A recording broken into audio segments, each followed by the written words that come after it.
తులారాశి వారికి 21 డిసెంబర్ 2024 నుండి 31 డిసెంబర్ 2024 వరకు, అంటే ఆంగ్ల సంవత్సరం ఆఖరి రోజు వరకు ఈ 10 రోజులు గోచార ఫలితాలు తులారాశి వారికి ఎట్లా ఉన్నాయనేది సశాస్త్రీయంగా తెలుసుకునే ప్రయత్నం చేద్దాము. తులారాశి వారికి ద్వితీయంలో బుధుడు ఉండటం వలన శుభప్రదమైనటువంటి ఫలితాలనే మనకి ఇస్తారు. కుటుంబంలో అంతా బాగుంటారు, భార్య పిల్లలు అందరూ సంతోషంగా ఉంటారు, ధనానికి లోటు ఉండదు, అలాగే మాట కూడా చాలా సౌమ్యంగా ఉంటుంది. మామూలుగానే బుధుడు అనేటటువంటి వాడు సౌమ్యుడు. బుధవారాన్ని కూడా మనం సంస్కృతంలో సౌమ్యవాసరం అని అంటూ ఉంటాము. చాలా చక్కటి గ్రహం అది, చాలా సాత్వికమైనటువంటి గ్రహం కాబట్టి మనకి అన్ని శుభప్రదానమైనటువంటి ఫలితాలన్నీ ఇస్తూ ఉన్నారు ద్వితీయ స్థానంలో సంచారం వల్ల. ఇక రవి తీసుకున్నట్టయితే తృతీయ స్థానంలో రవి సంచారం జరుగుతోంది ధనురాశిలో. దీన్ని ధనుర్మాసం అని కూడా అంటారు. అయితే తృతీయంలో రవి సంచారం చాలా శుభప్రదమైనటువంటి ఫలితాలన్నీ ఇస్తూ ఉంటారు. అందరి యొక్క చుట్టుపక్కల కావచ్చు, వ్యాపార స్థలాలు, ఉద్యోగ స్థలాలు, ఎక్కడికి వెళ్ళినా వాళ్ళ యొక్క కోఆపరేషన్, వాళ్ళ యొక్క సహాయ సహకారాలన్నీ కూడా మీకు అందుతూ ఉంటాయి. ఈ విధమైనటువంటి ఫలితాలన్నీ కూడా మనకి, అలాగే ఇంట్లో అన్నదమ్ములు కావచ్చు, పెద్దవారు కావచ్చు, అందరి సహాయ సహకారాలు ఉండటం ద్వారా మనిషి ఉత్సాహంగా ఉల్లాసంగా ముందుకు వెళ్ళడానికి, అడుగు వేయడానికి ఏమాత్రం వెనకాడాల్సిన పరిస్థితి ఉండదు. అలాగే ఆరోగ్య విషయంలో కూడా చాలా చక్కటి ఫలితాలన్నీ ఆయన ఇంట్లో మీరొక్కరికే కాకుండా మన కుటుంబంలో వారందరికీ కూడా రవి ఆరోగ్యాన్ని ప్రసాదించేటటువంటి అవకాశం ఉంది తులారాశి వారికి. ఇకపోతే చతుర్థ పంచమ స్థానాలలో శుక్రగ్రహం యొక్క సంచారం జరుగుతూ ఉన్నది. శుక్రగ్రహం యొక్క సంచారము 2 రాశుల్లోనూ కూడా బాగానే జరుగుతుంది.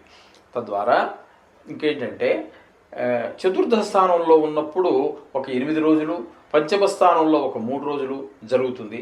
ఇక్కడ 2 స్థానాల్లోనూ కూడా, అంటే పిల్లల చదువు విషయంలో కావచ్చు, తల్లిగారి ఆరోగ్య విషయంలో కావచ్చు, విద్యా విషయంలో కావచ్చు, ఇంకా 5వ స్థానం దగ్గరికి వచ్చేటప్పటికి సంతానం అంతా మంచిగా చదవటం, అవి ఇవి అంతా మొత్తం మీద చాలా చక్కటి ఫలితాలు ఉంటాయి. అలాగే లలిత కళల్లో ప్రవేశం ఉన్నటువంటి వారు ఎవరైనా తులారాశిలో ఉన్నట్టయితే వారికి మరింత ప్రోత్సాహంగా, వాళ్ళకు ఉన్నటువంటి లలిత కళల్లో మరింత ప్రోత్సాహంగా, అలాగే షేర్ మార్కెట్లో పెట్టుబడి పెట్టేటటువంటి వారికి మంచి అవకాశంగా కనిపిస్తుంది ఈ 10-15 రోజులు, ఈ 10-11 రోజులు.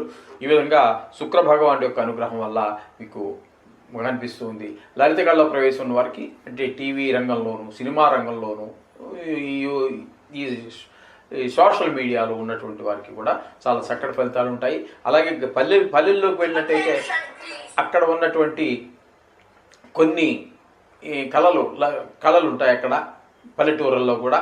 అది హరికథని, బుర్రకథని, ఒగ్గుపాటని ఇట్లాంటివి ఏవో ఉన్నాయి కదా, వాళ్ళకు కూడా మంచి ప్రోత్సాహకరమైనటువంటి కాలంగా మనం ఈ శుక్ర భగవాన్ యొక్క సంచారం వల్ల చెప్పుకోవచ్చు.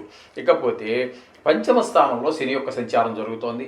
పంచమ స్థానంలో శని యొక్క సంచారం మాత్రం శుభప్రదమైనటువంటి ఫలితములు ఇవ్వజాలడు. ఇక్కడ పంచమ స్థానంలో శని యొక్క సంచారం ఏ విధమైన ఫలితాలంటే పిల్లల మీద, ముఖ్యంగా పిల్లల యొక్క చదువు మీద, పిల్లల యొక్క బుద్ధి వీటి మీద ఆధారపడి ఉంటుంది. అవి కొంచెం ఇబ్బందికరమైన పరిస్థితులన్నీ, వాడికి చదువు మీద శ్రద్ధ తగ్గటము, ఆటల మీద పెరగటము, తద్వారా పక్క పిల్లలతో గొడవలు, ఇట్లాంటివేవో చికాకులు పడేటువంటి వ్యవహారం అంతా కూడా శని భగవానుడి వల్ల మనకి 5వ స్థాన సంచారం వల్ల జరుగుతుంటుంది. మరలా 6వ స్థానంలో అయినటువంటి మీనంలో రాహుగ్రహం యొక్క సంచారం జరుగుతోందండి. అది కూడా చాలా చక్కటి ఫలితాలన్నీ ఇస్తూ ఉంటుంది. 6వ స్థానంలో మనకి ఏదైనా రుణాల కోసం మనం ప్రయత్నం చేసినట్టయితే ఆ ప్రయత్నం విజయవంతం అవుతుంది. అలాగే దేనికోసం తీసుకున్నారో ఆ రుణం మీకు లభించడమే కాకుండా ఏ పర్పస్గా, ఏ పనిగా మీరు తీసుకున్నారో ఆ పని కూడా విజయవంతం అయ్యేటువంటి అవకాశం ఈ రాహు భగవానుడి వల్ల కలుగుతూ ఉంటుంది. అలాగే మీకుతో శత్రువులుగా ఉన్నటువంటి వాళ్ళందరూ కూడా మిత్రులుగా మారే అవకాశం ఉంది. అంచేత చాలా చక్కటి వారంగా, చక్కటి అన్ని విషయాల్లోనూ కూడా ముందు ఈ కోర్టు వ్యవహారాలు, అంటే కోర్టులో కొన్ని కేసులు నడుస్తూ ఉంటాయి కానీ వ్యాజ్యం అంటామని తెలుగులో, అటువంటివి కూడా మీకు అనుకూలంగా, అంటే ఈ తులారాశి వారికి అనుకూలంగా మారేటువంటి అవకాశం ఉంది. ఇకపోతే గురువుని 7వ స్థానంలో ఉన్నట్టుగా మనం చూసుకుంటున్నాము. భార్యాభర్తల మధ్యన అనుకూలత, ఒకవేళ వివాహ ప్రయత్నాలలో ఉన్నటువంటి వారికి అమ్మాయి పెళ్ళి, అమ్మాయికి నచ్చిందని పిల్లవాడు చెప్పటమో, పిల్లవాడు నచ్చాడని అమ్మాయి చెప్పటమో, లేకపోతే తాంబూలాలు తీసుకోవటమో, ఇది వరకు ఇవన్నీ జరిగిపోయి ఉన్నట్టయితే వారికి వివాహం జరగటమో కూడా జరిగే అవకాశం మనకి ఇక్కడ కనిపిస్తూ ఉన్నది. 7వ స్థానంలో గురు యొక్క సంచారం తులారాశి వారికి. ఇకపోతే భాగ్యస్థానంలో కుజుని యొక్క సంచారంగా మనం చెప్పుకోవాలి. కుజుని యొక్క సంచారం భాగ్యస్థానంలో అనుకూలమైనటువంటి ఫలితాలను ఇవ్వజాలడండి. ఆయన భాగ్యస్థానంలో ఉన్నప్పుడు ఏమవుతుంది అంటే తండ్రి గారి ఆరోగ్యం మీద కొంచెం చెడు ప్రభావం చూపించేటట్టు అవకాశం ఉంటుంది. అలాగే వాహన సౌఖ్యం అవన్నీ కూడా తక్కువగా ఉంటాయి. వాహనాలు నడిపేటప్పుడు తగ్గ జాగ్రత్తలు తీసుకోవాలి. కొన్ని గాయాలు అయ్యేటువంటి అవకాశం ఉంటుంది. అంటే వాహనం నడిపేటప్పుడనే కాదండి, రోడ్డు మీద వెళ్ళేటప్పుడు జరగవచ్చు, వాహనం నడిపేటప్పుడు జరగవచ్చు. కాబట్టి తగు జాగ్రత్తలు తీసుకుంటూ నడుస్తూ మెట్టు మీద కాలు జారిపడవచ్చు, ఏమైనా జరగవచ్చు. కాబట్టి కొంచెం జాగ్రత్తగా ఉండవలసిన అవకాశం మనకి ఈ భాగ్యస్థానంలో కుజుని యొక్క సంచారం మనకు తెలియజేస్తూ ఉన్నది. ఇకపోతే కేతువు 12వ స్థానంలో సంచారం చేస్తూ ఉన్నారు. 12వ స్థానంలో కేతు సంచారము శుభ ఫలితములను ఇయ్యజాలడు. ధనం ఎక్కువగా ఖర్చు అవుతూ ఉంటుంది. అలాగే శత్రువులుగా మారుతూ ఉంటారు. కొంచెం మనసు అంతా విచారంగా ఉంటుంది.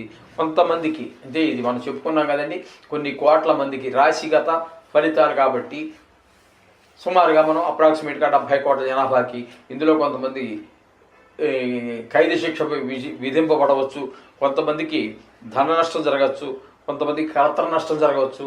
కాకపోతే మీకు ఉపయోగపడేది ఏంటంటే విదేశీయానానికి ప్రయత్నం చేస్తున్నవారు, చదువు నిమిత్తం కావచ్చు, ఉద్యోగ నిమిత్తం కావచ్చు, వెళ్ళాలనుకునేటటువంటి వారికి మాత్రం అనుకూలమైన ఫలితాలని కేతు ఇస్తూ ఉంటాడు.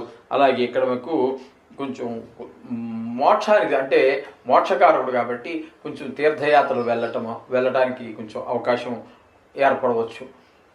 గంగా స్నానం అని ఇట్లాంటి వాటి మీద కొంచెం చపలత్వం ఉంటుంది. కొన్ని విచిత్రమైనటువంటి వస్తువులు సేకరణ జరుగుతూ ఉంటుంది. మంత్రశాస్త్రాల మీద వాటి మీద మక్కువ పెరుగుతూ ఉంటుంది. ఈ విధమైన ఫలితాలన్నీ కూడా మనకి కేతు యొక్క సంచారం వల్ల జరుగుతూ ఉంటాయి. ఈ 12వ స్థానంలో ఈ విధమైన ఫలితాలన్నీ కూడా తులారాశి వారికి ఉన్నాయి.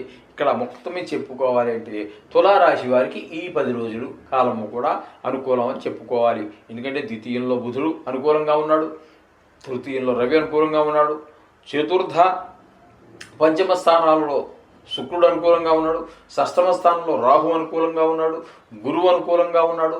అందుచేత ఎక్కువ గ్రహాలు చాలా అనుకూలత ఉంది కాబట్టి చెప్పాలంటే ఈ తులారాశి వారికి ఏ పనినా ప్రారంభించవచ్చు నిరభ్యంతరంగా.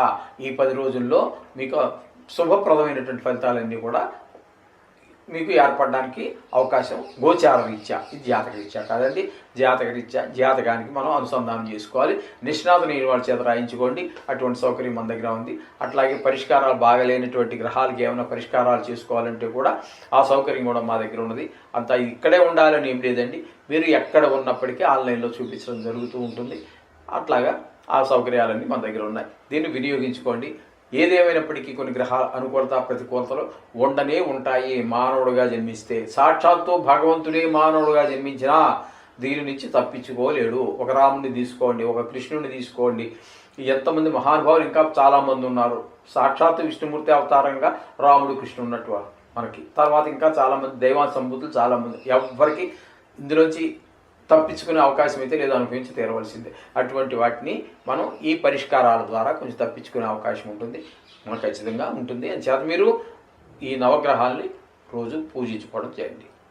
అంతా మీకు శుభం జరుగుతుంది. శుభం భూయాత్.